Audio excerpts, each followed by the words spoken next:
Thank you everyone for coming. We are really glad to have you here to learn more about the Redistricting Commission and the maps that they are working on right now. I am Jennifer Dye. I'm a librarian at the Detroit Public Library. We have members from many different chapters of the League of Women Voters, and we've discovered that no one is able to rename themselves to indicate that. But we will have opportunities for questions at the end. If you put your questions in the chat, one of our committee members, Ruth Coolwine, will record them and make sure that all of your questions get asked. We will probably open it up as people start dropping out. We may open it up for people to ask questions directly. But this is a joint project of the Detroit Public Library and the League of Women Voters Detroit. I would like now to introduce the president of the League of Women Voters Detroit, Rhonda Craig. Went out of my mind. Rhonda Craig. So please welcome Rhonda Craig. Hello, my name is Rhonda Craig. I'm the current president of the League of Women Voters Detroit. I want to welcome everyone here to this very, very informative educational event about our redistricting process in the state of Michigan. I applaud everyone here for being here because you want to learn about what's going on redistricting. Most of you know how important this is to us and for future elections. And I really am grateful for you being here. If you don't know anything about a league, I'll tell you. We're a nonprofit, nonpartisan organization with national, state, and local components. For over a century, we have worked to educate our citizens by providing them with information about their laws, their elected officials, and public policy. We believe in an informed electorate. We hold candidate forums, we do registration drives, and have other town hall events to encourage the public to be engaged in our democratic process. So we encourage everyone to join the league. We encompass also, in addition to Detroit, we serve the Hamtramck and Highland Park communities. So I think everybody should join voters. So you will know what's going on and be a part of our group to allow our community to know about what's going on. Because we believe that all of us, all of our elected officials should represent all of us and not just a few. And I'll end with the League of Women Voters motto, which is democracy is not a spectator sport. You can reach us at lwvdetroit.org for more information. Thank you. Thank you, Rhonda. We have three speakers this evening. The first speaker is Anqunette Sarfoh. She goes by Q, and I will try to remember to call her that, trying to get out the Anqunette. She joined the Detroit League of Women Voters in 2019, the same year the chapter was reestablished in Detroit. She serves as a member of the chapter's Speakers Bureau and participates in conducting candidate forums and public outreach in communities in Detroit, Hamtramck, and Highland Park. Prior to her involvement in the League, Q spent 20 years as a TV journalist and news anchor in Indiana, Las Vegas, Boston, and Detroit. After 8 years as the morning anchor for Fox 2 Detroit, Anqunette retired due to the effects of multiple sclerosis. She's the founder and developer of the CBD and wellness line Culture, serves on the board of directors for the Michigan Cannabis Industry Association, and volunteers with the National Multiple Sclerosis Association. She is here tonight as one of the official observers of the commission. Thank you Q. very much for that wonderful introduction. And thank you everyone for being here, caring enough to sign up and show up tonight.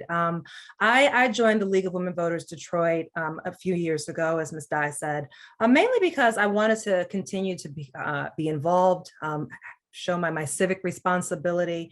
And also there were some things that just didn't sit right with me. And I'm guessing it didn't really sit right with you guys either. And that's why you are here tonight.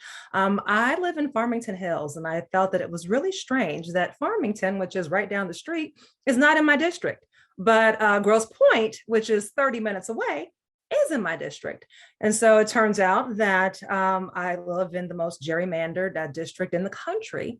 And luckily for us, luckily for citizens of Michigan, we have the opportunity to initiate ballot initiatives. And thankfully, a ballot initiative was enacted, and not enacted, but was ratified and voted favorably.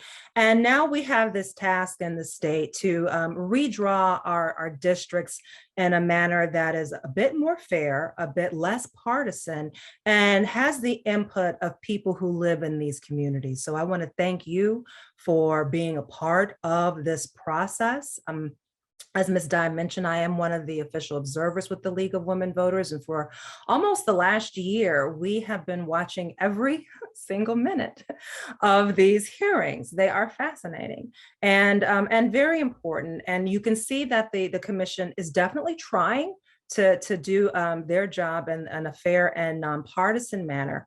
However, there are some issues, and we still have an opportunity to address these issues. And so that's why I am encouraged to see so many people here who live in these communities, who can take maps that are more reflective of their communities to the commission and just make sure their voices are heard.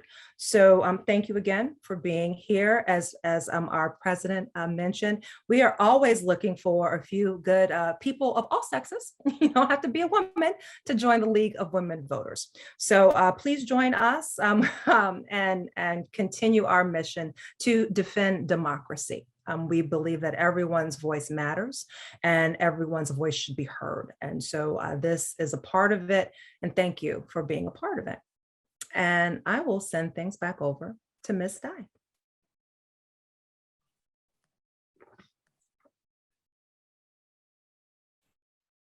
Thank you, Q. Now we're going to have Susan, I'm trying to do too many things at once. Susan Smith. She is Vice President for Advocacy of the League of Women Voters of Michigan and is past president of the State League. She has been involved in the League's redistricting work since 2011. Sue is retired from Central Michigan University, where she was a business professor and administrator for 20 years. While living in Mount Pleasant, she served on the Board of Education and the Mount Pleasant City Commission. She was also mayor of Mount Pleasant. After retiring from CMU, Sue moved back to Ann Arbor, her hometown. She is a member and past president of the Ann Arbor Area League.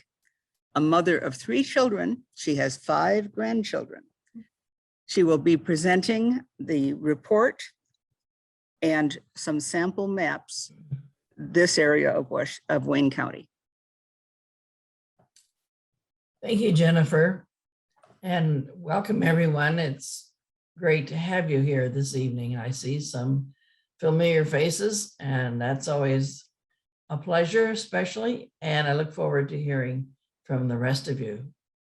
So I'm going to ask Rhonda to bring up a PowerPoint that I would like to use to give you some information before we look at the maps.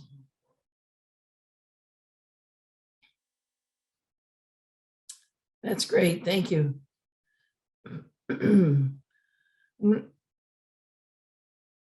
So we're going to talk a little bit about the public hearings and the draft maps and how you can make public comments.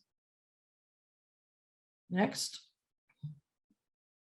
This is the logo that the commission chose to represent the commission.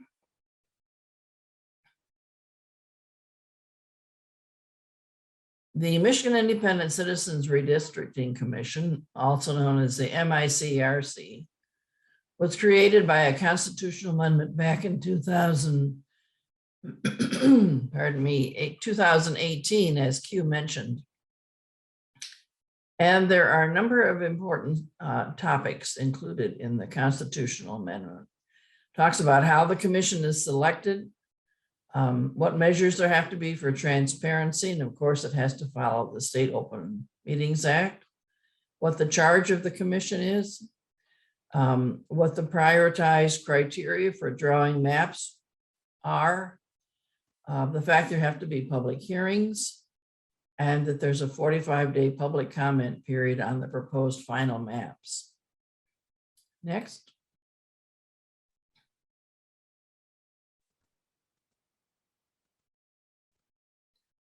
As some of you probably know, the commissioners were randomly selected using a computerized process that was televised on YouTube. 13 commissioners were selected from over 10,000 applicants. And as specified in the Constitution, there have to be 4 Democrats, 4 Republicans, and 5 non-affiliated persons, sometimes known as independents. Okay.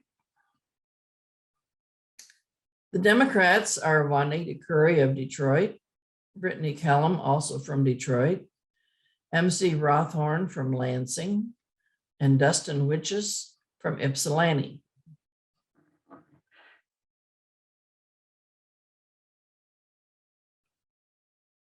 The non-affiliated, or sometimes referred to as independence persons, there are 5 of them: Anthony Eade from Orchard Lake, Stephen Lett from Interlochen up near Traverse City, Rebecca Zatella from Canton, Janice Villette from Highland, which is just north of Detroit, you probably know already that, and Richard Weiss from Saginaw.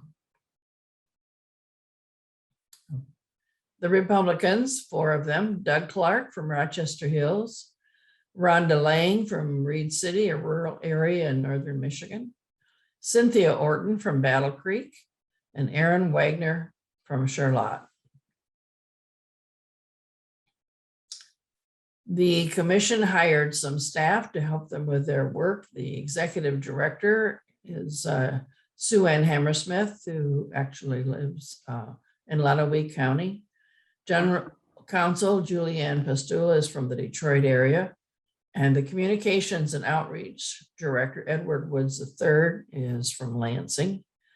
And according to the Constitution, the Secretary of State serves as the secretary of the commission without a vote. Now, of course, the Secretary of State is a very busy person, has many responsibilities, and someone from her office is designated to do that task. Okay. The commission also hired some consultants to help them with special tasks. The mapping consultant, very important, election data services. They hired a Voting Rights Act legal counsel, attorney Bruce Edelson, who was also the counsel for the Arizona Independent Commission, who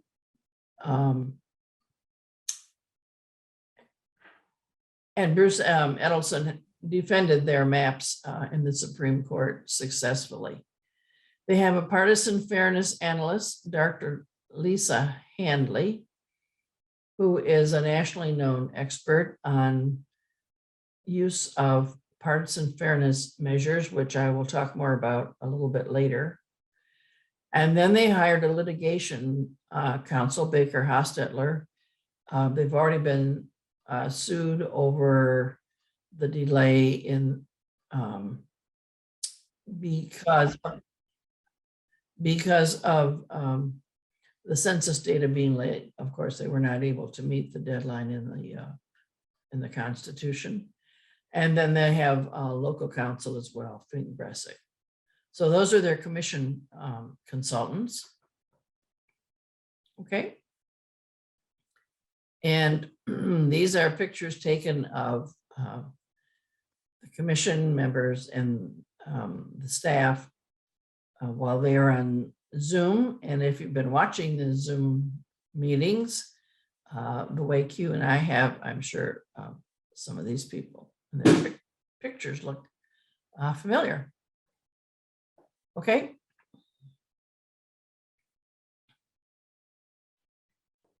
One of the issues that's covered in the Constitution is transparency and public participation. And there are some interesting requirements in the Constitution. For one, the commissioners can discuss redistricting only in public meetings. They can't email each other outside the meetings or have separate phone conversations. Any conversations about redistricting has to be done in a public meeting. The commissioners' meetings must be open to the public and available online. Right now, the commissioner is having in-person meetings. At the beginning, they were only meeting online. Now they're having in-person meetings, and of course, people can attend. And they're also available on YouTube, and it's possible to participate, well, to address the commission if you sign up ahead of time. The mapping must also be done in public meetings. So if you've tuned in lately, you've seen them giving them instructions to the map drawers, EDS, on how to draw the lines in different parts of the state. They had to have public hearings before they even started drawing the maps. They had 16 of them. And they had to have public hearings on the draft maps. And that's what we're looking forward to starting in Wednesday in Detroit. Okay. They have a specific charge. They're to draw the district maps for the Michigan House, the Michigan Senate, and the US Congress. Nobody else has the authority to draw the maps. So the legislature can't step in and draw the maps. The courts can't draw the maps.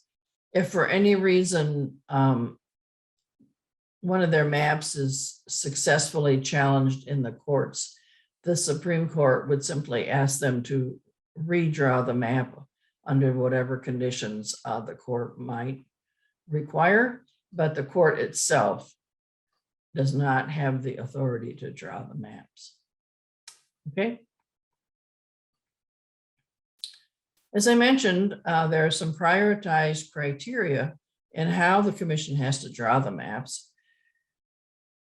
There are 7 of them, and I'll take just a minute to go through them because I've noticed from people who make public comments at either the meetings that they've had or some of the hearings, there's a misunderstanding in general among the public about what the criteria might be.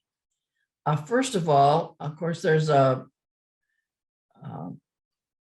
federal requirement that the districts be of equal population, and also that they comply with the Voting Rights Act, and I will be saying more about that later.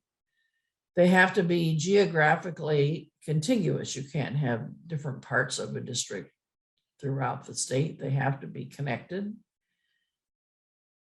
They must reflect the state's diverse population and communities of interest. Communities of interest is a new concept for us here in Michigan. And a community of interest is a group that shares a common bond, whether it's economic or historical or cultural. The maps cannot provide a disproportionate advantage to any political party, and that has to be determined by using accepted measures of partisan fairness. Okay. The districts cannot favor or disfavor an incumbent or a candidate, which is far different from what happened when the current maps were drawn by the Republican legislature. The districts must reflect consideration of county, city, and township boundaries.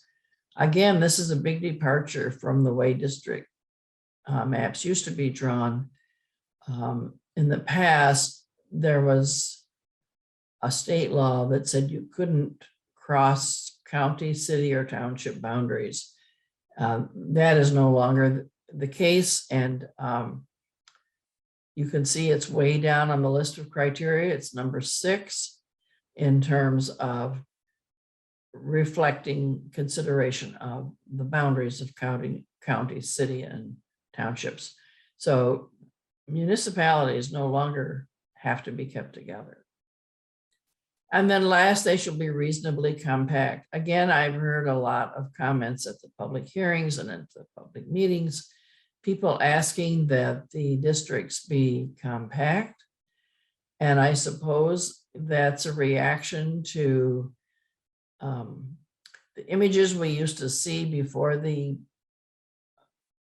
proposal 2 that created the MICRC was passed, of Congressional District 14, which kind of looks like a salamander sneaking across southeastern Michigan. And then there was a big emphasis on districts needing to be compact.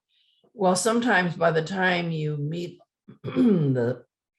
the other prioritized criteria for respecting the Voting Rights Act, having equal population, respecting communities of interest, a diverse population, and partisan fairness and not favoring or disfavoring an incumbent or a candidate, the maps might look a little strange and they might not be as compact as people might think that they should be. Okay.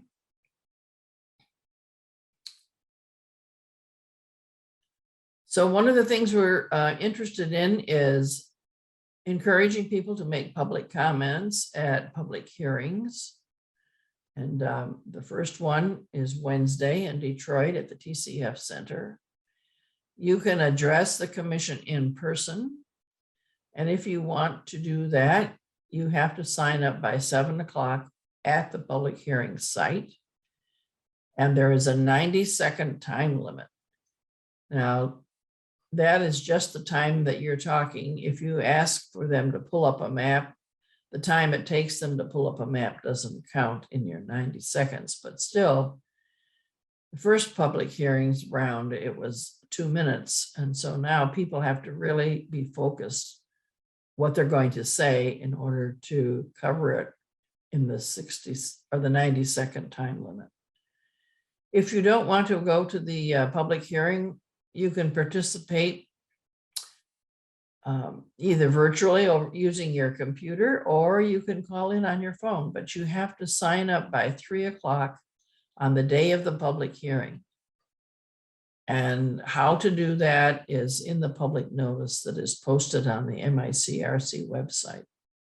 And again, there's a 90-second time limit. This time, which was not true at the first set of public hearings, but this time there will be 3 to 5 computer stations at the public hearing, and you can use the MICRC public portal to comment on the maps that they have put out there and that we're going to be looking at in a few minutes.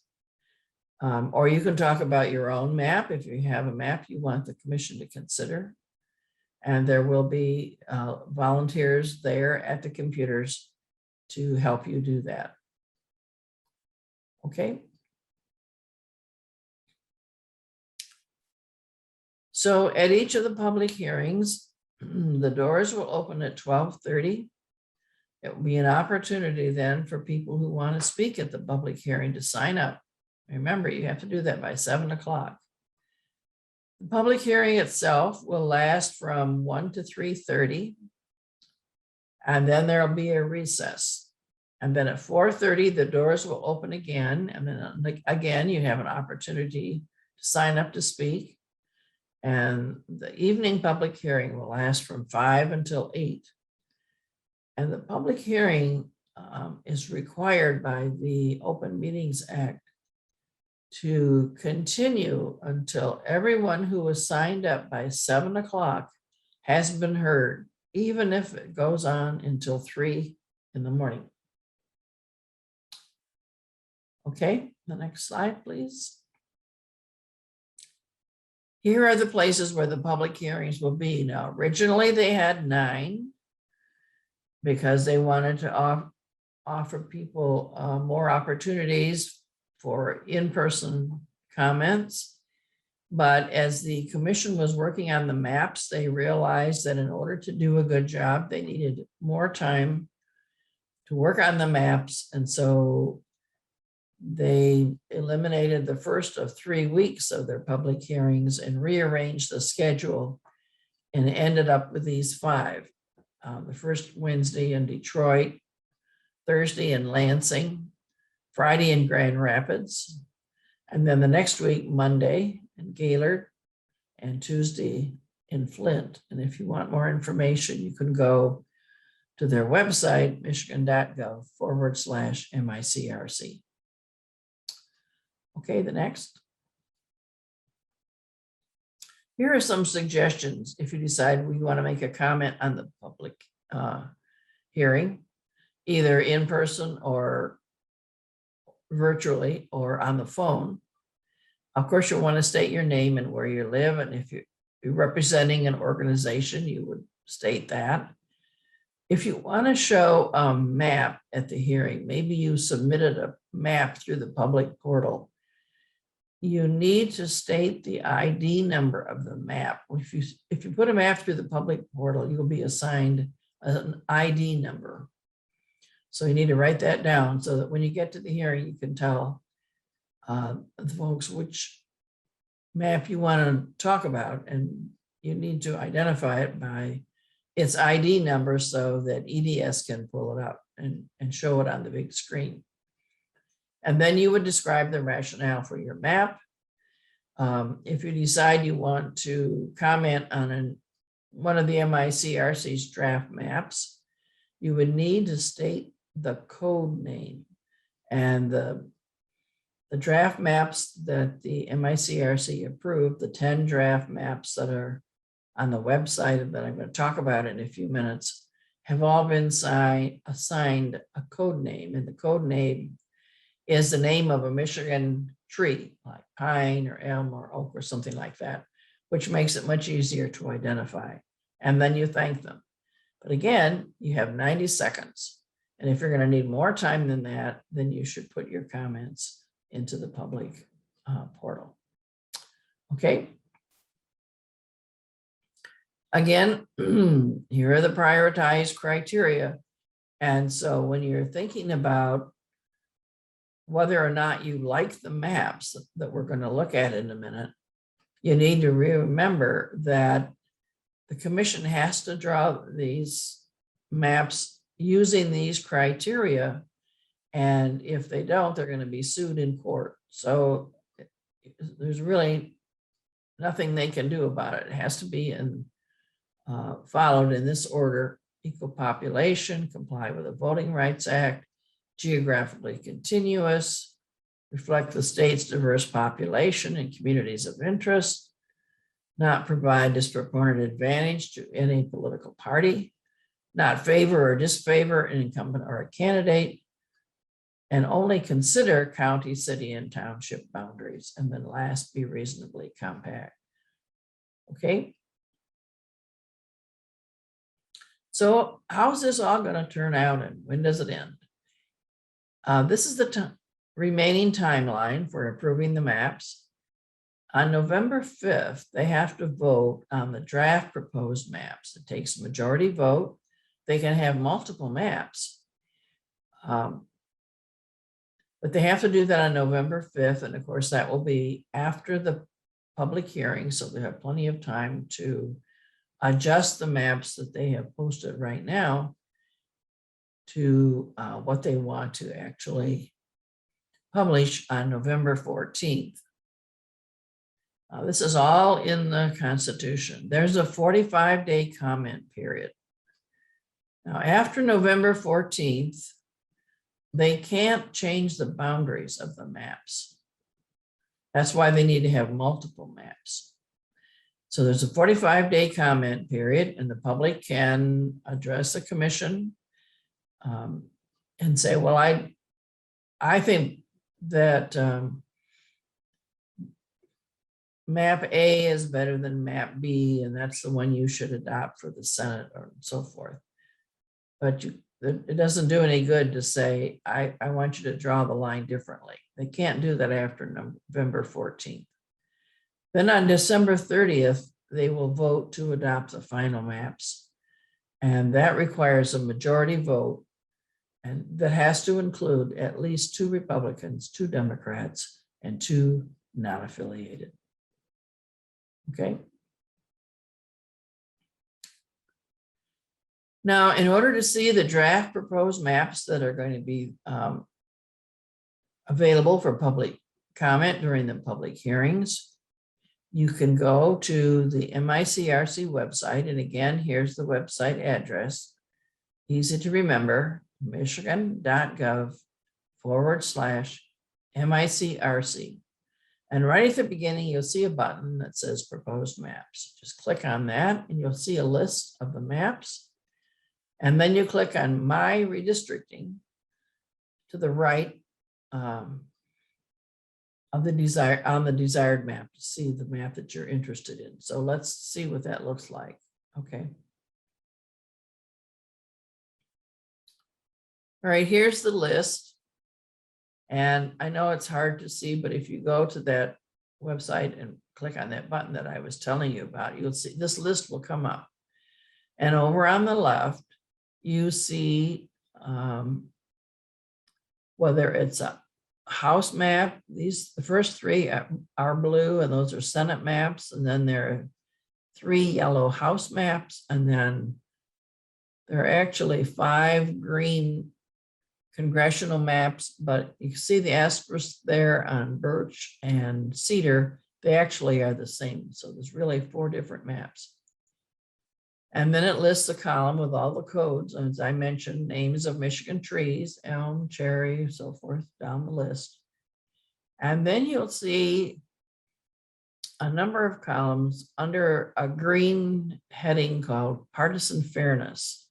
And it lists different measures. These are accepted measures for determining whether the maps are fair or not. And this is for the state as a whole. There's nothing in the criteria, as I hope you remember, about competitiveness. It doesn't say anything about the districts having to be competitive, but it does have to be fair in terms of these partisan measures. And so you'll see for each map, it gives some numerical values, and the closer those numbers are to 0, the more fair the map is. Then you'll see another column called population devaluation. I'm sorry, population deviation. Now, each congressional map is supposed to be exactly equal in population, differing maybe by 1 person. The Senate maps and the House maps, the state Senate maps and the state House maps, there's a little more flexibility. They can vary from being equal in population plus or minus 5%. So this gives you an idea of how close they are in getting to those numbers. And then there's a measure of compactness, and compactness, remember, is the last, the 7th criteria. And the higher the number, the better, more compact it is anyway. And then it gives the numbers for voting age population of various racial groupings. There's the first column is BVAP, when you can see from the chart down in the left-hand corner, is the Black voting age population. And the next column is Asian voting age population. And then the next one is the Hispanic voting population. And then the last column is the total minority voting age population in the maps. Okay, so let's go to the next slide then.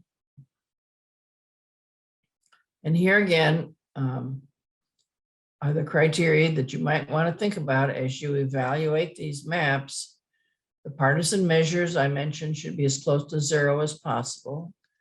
The population deviation, actually the congressional districts, less than 1%, and they try to get it down to one person. The state house and Senate, there's more flexibility, plus or minus 5%. Compactness, a high score. And then the voting rights district, in the voting rights districts, the Black voting age population should be between 35 and 50%, depending on the racial bloc voting analysis of the district. Now, before we leave this topic, I'd like to just point out that we used to talk about the Voting Rights Act requiring that the district include a minority population of 50% plus 1. And we have since learned, since the MICRC has been doing its work, and they brought in their partisan voting specialist and their racial bloc voting specialist, Dr. Handley, who explained that the courts actually require that you can't just pick out a percentage and use it across the state, like 50%. You have to do an analysis of the counties, and she did various counties. She did Wayne County, Oakland County, Shiawassee County, and Genesee County to determine how many people of a particular minority would have to live in that district, a voting age would have to live in that district in order for the minority to elect a candidate of their choice. And the Voting Rights Act doesn't actually say you need to have 50% of a minority in a particular district in order to meet the requirements of the Voting Rights District Act. What the Voting Rights Act says is you have to have enough of the voting age population of that minority living in that district to be able to elect a candidate of their choice. And sometimes it's less than 50% because the past elections have shown that non-Blacks have also supported the same candidate. Now you might ask, and some people have asked, well, why don't you just use 50% anyway, just to be sure? The problem is, if you have more Blacks in a particular district than are needed for them to elect a candidate of their choice, it's called packing, and it's unconstitutional, and the courts would throw that map out. So we have learned something that many of us, myself included, didn't understand about Voting Rights Act in the past. And it's important that we use the right percentages so that we don't waste the votes of the minority population. Okay, let's go on to the next. Okay, here are some maps. Now I'm going to show you 2 sample maps for the Senate, 2 for the House, and 2 for the congressional districts. There are actually 3 Senate, 3 House, and 4 for congressional districts. And then individual commissioners have also posted their maps, which you can also look at, of course, and you can also comment on them if you want to at the public hearings or using the portal. So I asked our tech people to create these maps. Well, this part of the state of Michigan that includes Wayne County, since this particular webinar is aimed at people who live in Detroit and the rest of Wayne County. And so this particular map includes District 6 through 12, and District 17 and District 19. And if you wonder what all those little balls are there, those represent comments. So if you go to the map on the website and you click on one of those balls, the comment that somebody made about that district map will come up and you can read it. Nevertheless, you can see each of these Senate districts is a different color. And you may not be able to see very clearly what the different communities are, but I think from your understanding of the geography, you have an idea of where Detroit is and where the rest of Wayne County is. But the idea is we want to show you just a sampling of these plans, and then you can go and look for yourself. Okay, let's see the next plan. This is called Spruce. There's not a whole lot of difference, especially in the Detroit area, but if you get over on the western side of the state, there are quite a few changes or differences between the various Senate plans. Okay. These are the House districts, and of course, there are more of them with more people. The districts will be smaller since they have to be equal in population. And in this case, the map shows districts 1 through 4. The light blue is the Detroit district, and I think the brown to the right and north of that also. And you can see it encompasses different parts of the county in different ways. And similarly, as you look out towards Dearborn and farther west, you will see that as well. And you can see there are a lot more districts in Wayne County because the House districts are smaller, have smaller population. Okay, so this is Oak. The next one is Pine. It looks a little bit different. And then we have the congressional maps. These are a little bit easier to see. The population is a lot larger, and therefore the area of the district is a lot larger. You can see District 1 is Detroit and some surrounding areas, and then District 2 encompasses Dearborn, and then District 3 downriver, and then farther west. Okay, that's Apple. Let's look at the next one. All right, this is Juniper. District 1 is shaped a little bit differently, and so is District 2 and District 7 as well. So these are the maps. These are just a few of them, as I mentioned. There are 3 House, 3 Senate, and 4 congressional maps to comment on. And these are ones called collaborative maps that the commission worked on in public on YouTube, and you could watch while they drew the lines, told the map drawers where to put the lines. And then there are individual maps. Individual commissioners have the right to submit their own maps, which they draw on their own time, but they have to go through the same analysis that the congressional maps go through in terms of partisan fairness,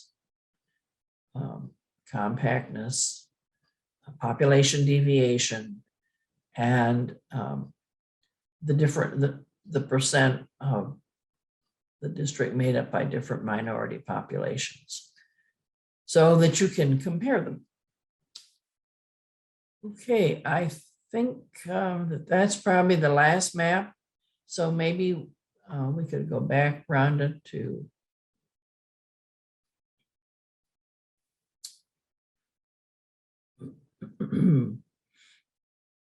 I didn't mean back. I just meant we would stop looking at the PowerPoint. Okay, and I wanted to give Charles Thomas an opportunity, and I think Jennifer, you were going to introduce Charles. Yeah. Charles is a member of the, excuse me, the League of Women Voters Detroit. Sorry, I had all this time to drink water.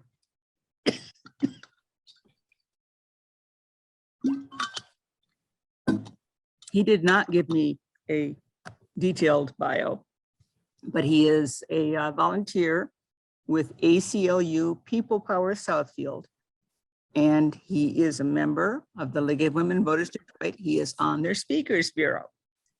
And he will be talking about the communities of interest that were taken into consideration and looking at partisan fairness.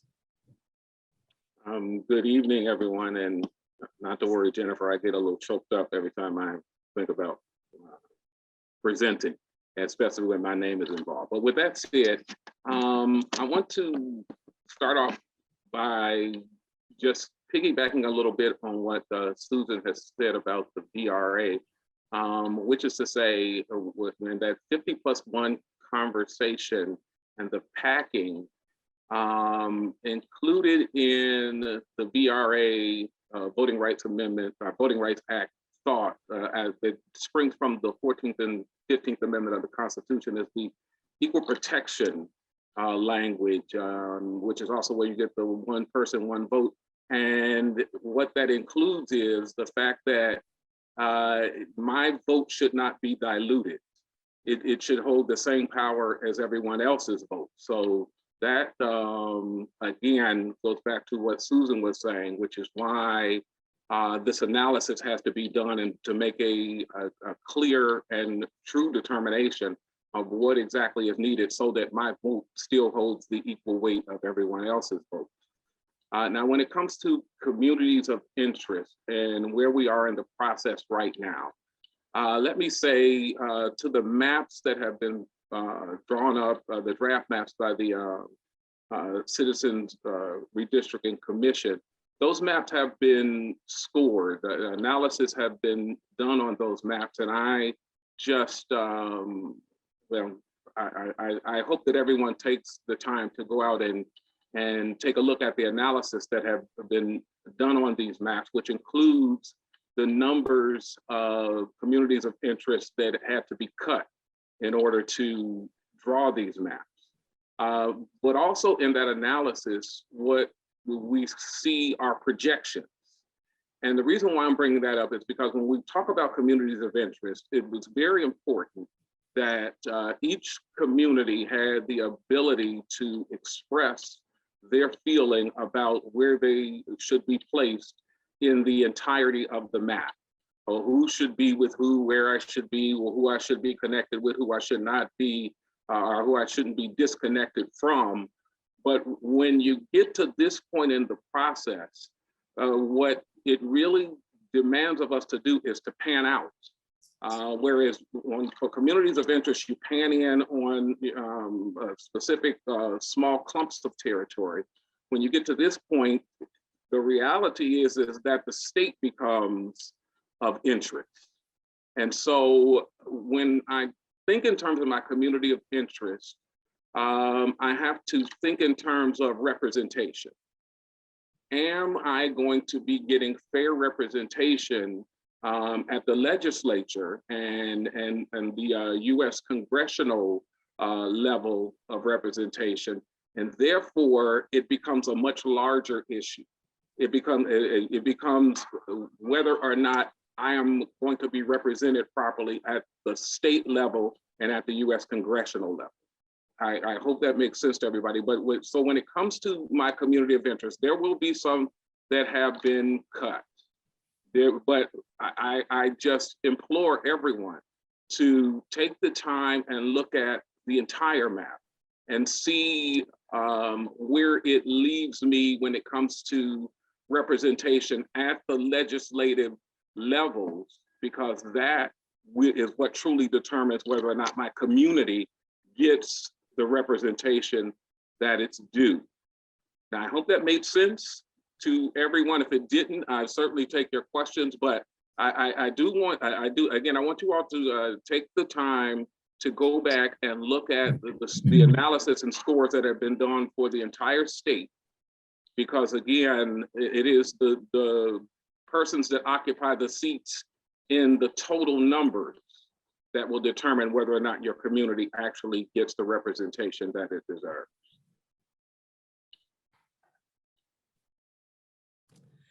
Okay, I think that we are ready to take questions. And Ruth, I think you are going to be monitoring the chat and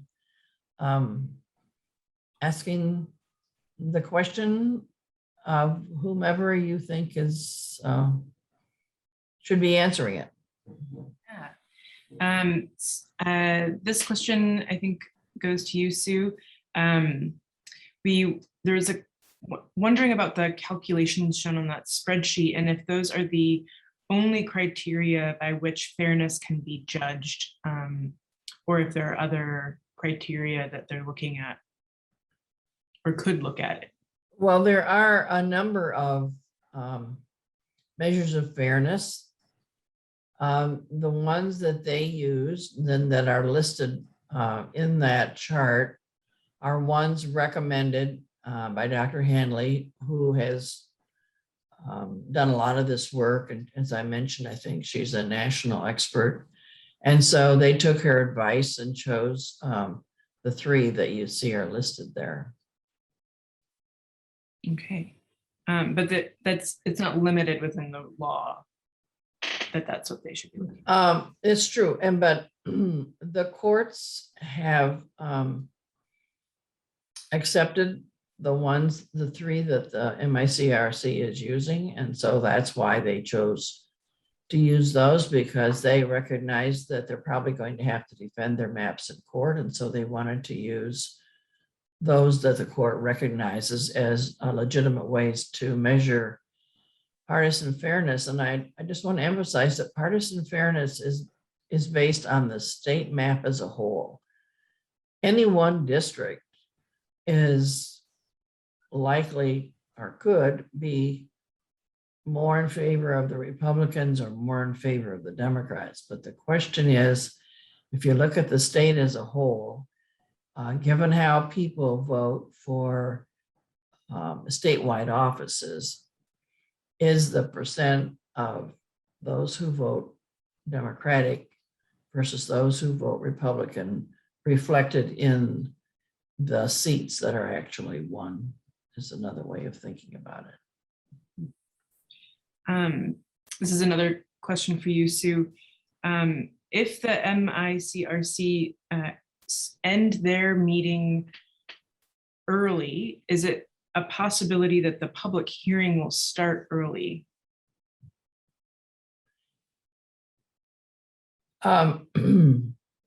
Yes. The public hearings have, I think, actually been advertised as a meeting and a public hearing, because when it starts at 1 o'clock in the afternoon, each of the public hearings starts at 1 o'clock in the afternoon, they're going to have a meeting of the commission first in case there are issues that they need to deal with. They're not going to be drawing maps, but if there are issues they need to deal with, they will take care of them during the meeting. And then they will immediately follow with a public hearing as soon as that part of it is over. There will not be a meeting in the evening. They will just continue the public hearing. And also, I want to be sure and mention that they will take up the public comments from the people who are in the room first. And those who have signed up to either speak virtually or on the phone will be second. So they could have the people who are going to speak virtually or on the phone could have quite a long wait if there are a lot of people who come to the public hearing and sign up to speak in person. Okay. This, I think, is a question for Charles. Is there a list of the communities of interest who have submitted maps or requests to be considered? Believe it or not, Sue might be better able to answer that question. I do know that you can go on to the portal and you can see other people's comments. They can hashtag their comments so that other people can attach their comments to their comments. But as far as an exhaustive list that you can just pull up, that I don't know.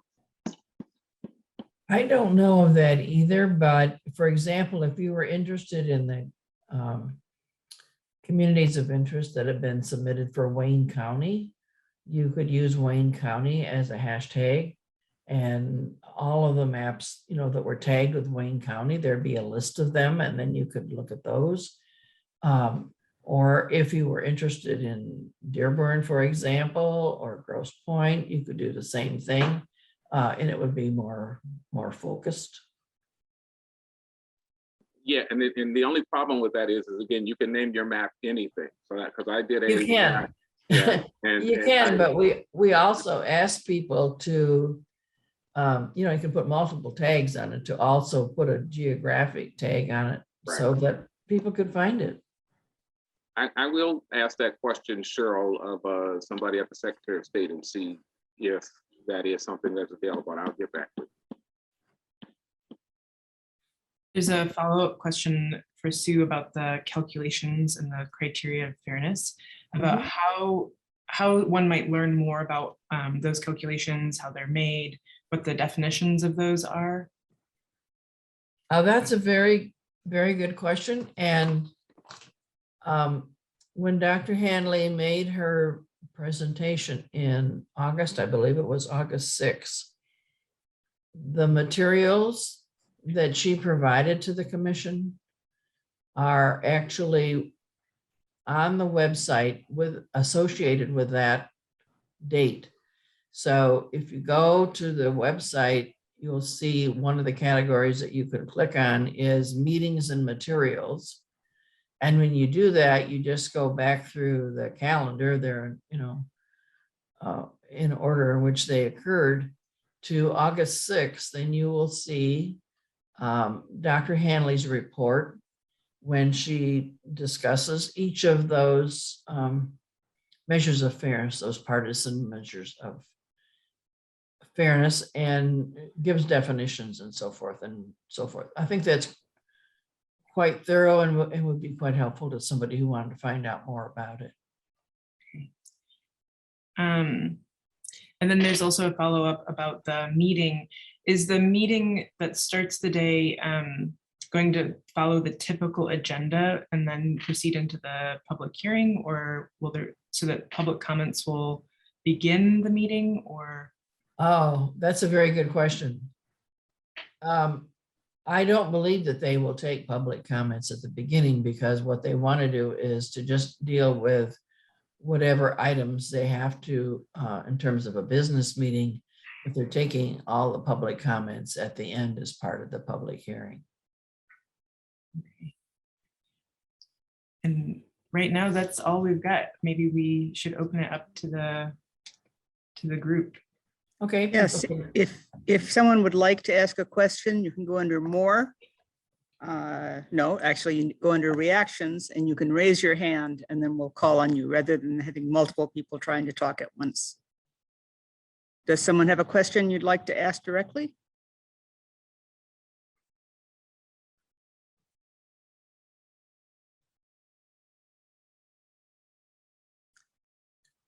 It looks like you may have answered all of the questions that people came with. If you have more questions, feel free to go to the MIRC Looks website. like Cheryl has her hand up. Cheryl? Sorry, I always have questions, but what has been the hardest thing, since I didn't watch this part of the redistricting commission, I went to a couple early ones, but what has been the hardest thing for them to grapple with in terms of the criteria?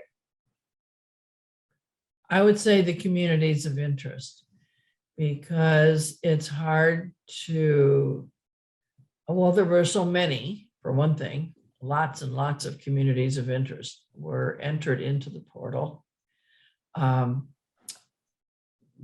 Dr. Moon Duchin, whose team from Tufts University developed the portal,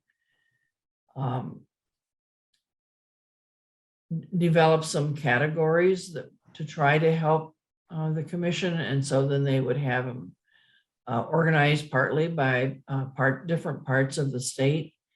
When they first started drawing the maps, they started in a certain part of the state. They might start in the northeast, and then they moved to the northwest, and then they moved to the Upper Peninsula. And so the communities of interest then came up on their maps that had been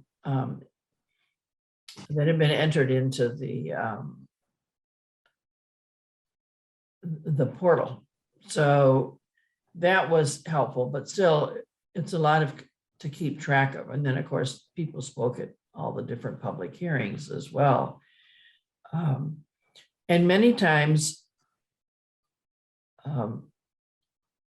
people didn't give exactly descriptions, geographic descriptions of where their community of interest was actually located. And so I think that was a challenge. But for me, watching and attending some of the public hearings, it was really inspiring to hear from so many communities who came and spoke about wanting to be included in a particular district and why. We have a very, very diverse state with a lot of very diverse population. It was just really fascinating to me. But I think communities of interest is much more difficult. It's subjective. It's not like you can run a bunch of numbers like you can on the partisan fairness or making sure you have the population equal. It's much more subjective. And then sometimes the communities of interest would conflict. I mean, some people would want the map drawn in such a way that it included them here, and others had different ideas. And so the people from downriver came and made quite a few comments about where they did or didn't want to be. And there were people from Grosse Pointe, there were people from Detroit, of course, and then there were people from Dearborn and Dearborn Heights and Hamtramck and Inkster. And so, and then farther west as well in terms of Farmington Hills, and what people in Oakland County wanted, and Troy, and all over Wayne County and the rest of the state as well. But it's a much more subjective thing. And I think it's been the biggest challenge in terms of trying to draw the maps that includes the communities of interest.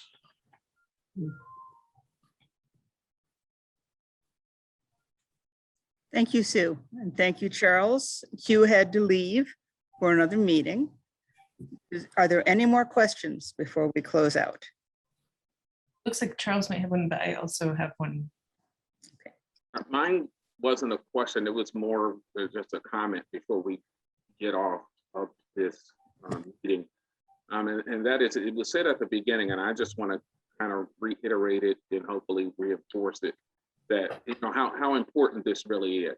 And I really do hope that everyone, not only on this call and in this meeting, seizes the opportunity to make their voices heard, but that they spread the word and tell everybody else that they know to seize the opportunity as well, because this is a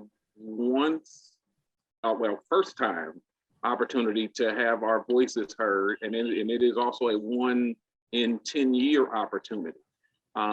This is the time to make our I don't really want to use the word feelings, but to take the information that we're being equipped with and make it known, in a way that we can express what is in the best interest of the majority as far as voters are concerned in the state of Michigan. If the voters are voting a certain way, then they are saying that we want to be represented that way.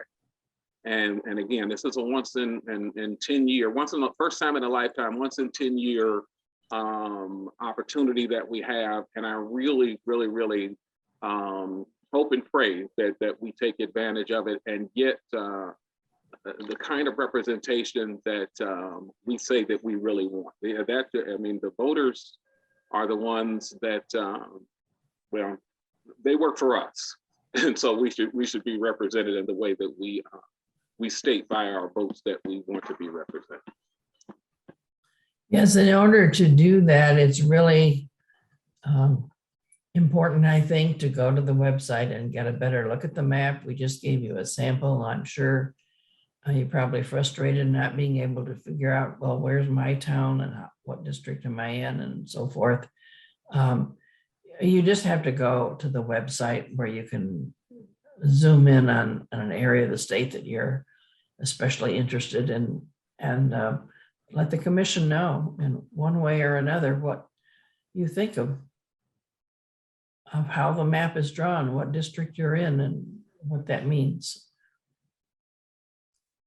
There's a question about some of the negative comments about how the new maps may make it harder for Black voters to get representation. And they're just hoping for some commentary on that news reporting.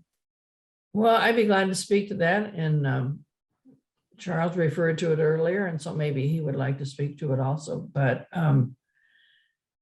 I think that there has been a misunderstanding of the Voting Rights Act, where people think, pardon me, that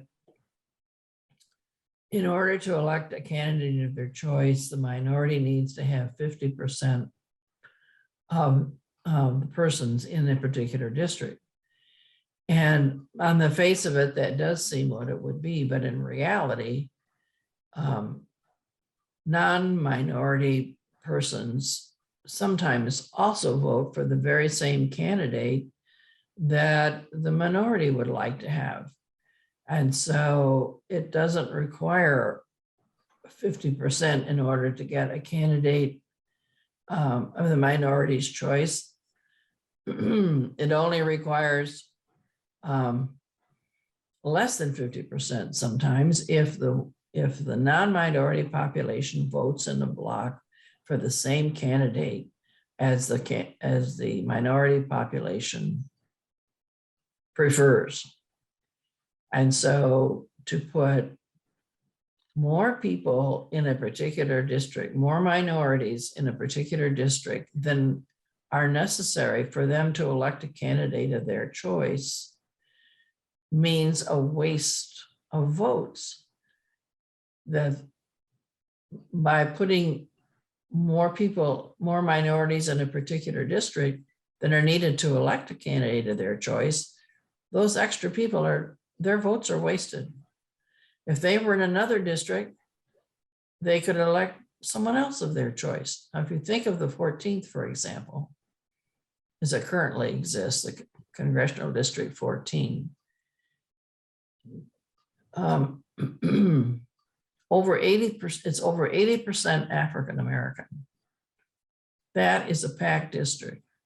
It's the most packed district in the country. When Bruce Edelson and Dr. Lisa Handley saw those figures, they couldn't believe it, how terribly racially gerrymandered that district was.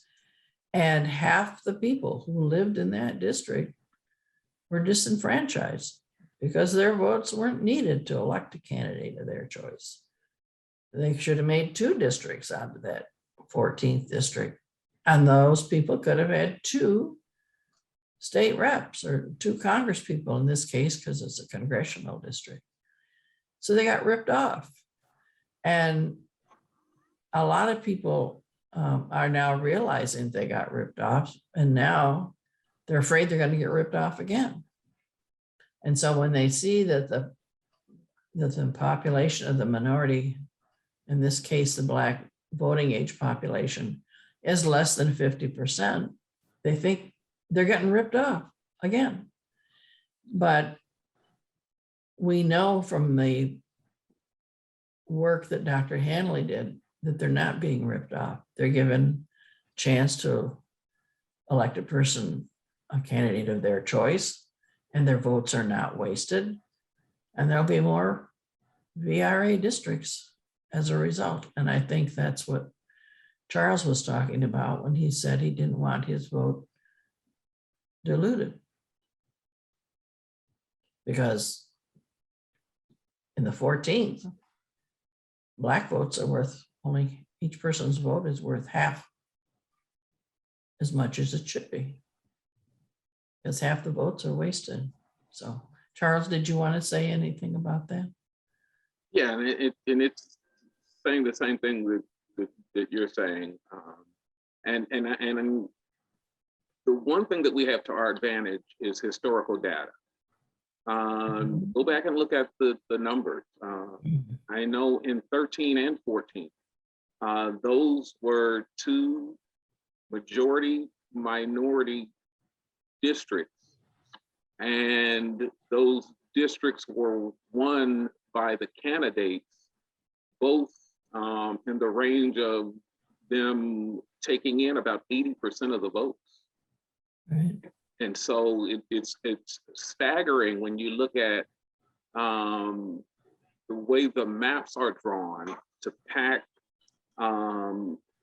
minorities into these districts, and knowing that when you do that, those votes are going to be wasted. They're votes that could carry another district. And so I think that and that's why I say we have to look at the broader map and the bigger picture and understand, well, I'll put it like this. What we don't want to happen is that we do to ourselves what has been done. You will not hear a lot of loud screaming from the opposing party if that other party is willing to pack themselves. They packed 14. Essentially, they packed 13 as well. But there's no doubt that they packed 14. And the map was drawn specifically for the purposes of not allowing for the minorities to wield the power that they would wield if the maps were drawn differently. So we don't want to pack ourselves. And I'm speaking, this is Detroit. This is Women Voters of Detroit. So I'm going to talk specifically to Detroit.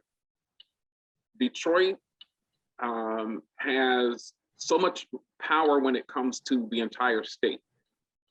Detroit has over 2.5 times more registered voters than the next highest populous state has in total citizens. So what you don't want to do is create a scenario where, just to put it bluntly, you get one representative and the other 12 go to somebody else because you packed yourself. And so, I mean, I hope that makes sense, that we can't let the fear of what might happen allow us to be moved to a place where we draw the same lines that were drawn that created the situation that we're in right now, which is gerrymandered. We don't want to gerrymander ourselves. I mean, that is what we don't want to do. And so that's why I always refer back to the Voting Rights Act and where it stems from. 14th and 15th Amendments of the Constitution, equal protection under the law, one person, one vote. Everybody's vote should carry the same amount of weight and power. And if we don't draw the maps properly and we draw them to our detriment, then we have essentially said, our votes don't count as much. I'm sorry, were you finished? Yes, I will, as I don't want to go any further. I'll talk all night, but not tonight. I have a question for Jennifer. Where can the recording of this meeting be found? The recording will be available on the Detroit Public Library's website in a few days. I have to get it to our marketing department, and I will also share it with the League of Women Voters Detroit, and it will be on their website within a few days. Okay. And then there's also a question about compactness and how that relates to evaluating the maps. What is compactness and how is that changing the maps? that are being drawn now? Well, compactness, is the degree to which a district is drawn as close to a circle or a square as possible. And of course, it's very low on the list of prioritized criteria, but because of what's been in the media for a number of years, people somehow believe that if the district map is not compact, then it must be gerrymandered in some way. And actually, that's not true. Gerrymandering is when you draw the map in such a way that you can get yourself reelected or your party reelected. And these maps will not be drawn that way if the commission keeps working to get the partisan fairness measures closer to zero. Now, they have some work to do. If you look at those numbers, you can see that some of the maps, especially the House maps, aren't very close to zero. And so, we need to encourage them to get those numbers down because, we don't want the independent commission unintentionally to end up drawing gerrymandered maps. So that's why the partisan fairness measure is much more important than compactness. I had a question. I think we've gone through a lot of the questions I've seen in the chat, but I had a question that I've been wondering about. I read an article about prisons and that those prisons populations are counted in the census and often are put into rural communities. Right. Those people can't vote. Is that a concern in Michigan? How much of an Well, it's a concern of a lot of people in Michigan, and it's called prison gerrymandering. And it's, as you say, because prisons are located in rural parts of the state many times, the census counts them as being residents of the county in which they're incarcerated, not where they came from. And so what that means then is that the number of people in a particular county can be inflated by the number of people who are incarcerated in that county, and the number of people in the county or city from which they came is undercounted, because once those people serve their time, they're going to go back home. And so it gives a misleading representation of the number of people who live in each county, because of course the people who are incarcerated are not getting any services from the county. It's a state institution. The prison is a state institution, and they don't get county services. So it's something that's becoming more and more important across the country. And unfortunately, the MICRC hasn't tried to do anything about that, although people have talked to them about it. They would have to adjust the census numbers and take those people away from the county and put them where they actually lived before they were incarcerated. I guess that's something for the next commission to hopefully do something about. Can I say something real quick about prison gerrymandering? Of course. I'm with another organization that that's their primary focus, is on the prison gerrymandering piece. And it's something that I think if we're ever going to address that conversation, within this 10-year window, because this window is pretty much closed if they don't consider it, and the maps have not done that. But the larger part of the conversation is the reallocation of funds. And so if we are going to engage in that conversation, it's not just moving the citizens to the place where they should be counted, but it's moving their money as well. And because what's happening is that these counties where these citizens are incarcerated, not only do they have the incentive of ensuring that every bed is occupied come census time. It's not just for the count, it's for the money. And so when we talk about that, I wanted to keep that in mind, that you have every citizen's federal and state dollars that go to that county, and not just for that year, but for 10 years. And so you get into the hundreds of millions of dollars that should be allocated to certain areas, and they are essentially cheated out of that money. Because when the citizen returns, not only do they not have representation, they don't have the dollars that should go along with their person being in the place where they actually live. Okay, on that note, unless, are there any more questions, Ruth? None that I see. Okay. No, Cheryl did put a note about our next forum, which is November 9th. We will, I'm sorry, I saw a private text message, a chat message, and got distracted. It will be November 9th. It will be on disinformation. We're working with Pan America, and just as the meeting started, I got some revised text from Pan America. So I don't have that link yet or the text, but it will be November 9th. If you want to be told about it directly, then you can email me. I'll put my email address in here, and I will make sure that you get it.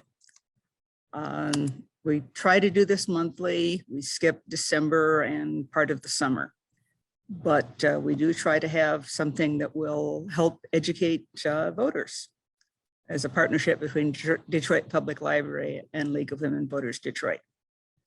So thank you everyone for attending. Thank you, Sue and Charles and Q, who had to leave us. And hope to see you again another time. And I will reply here to this message. I've had a request for a link to the recording to be emailed. If you would like the recording emailed to you, please email me directly. That's probably the best way. I to engage everyone with it. Okay. All right. Thank you, everybody. Thank you, everyone. Good night.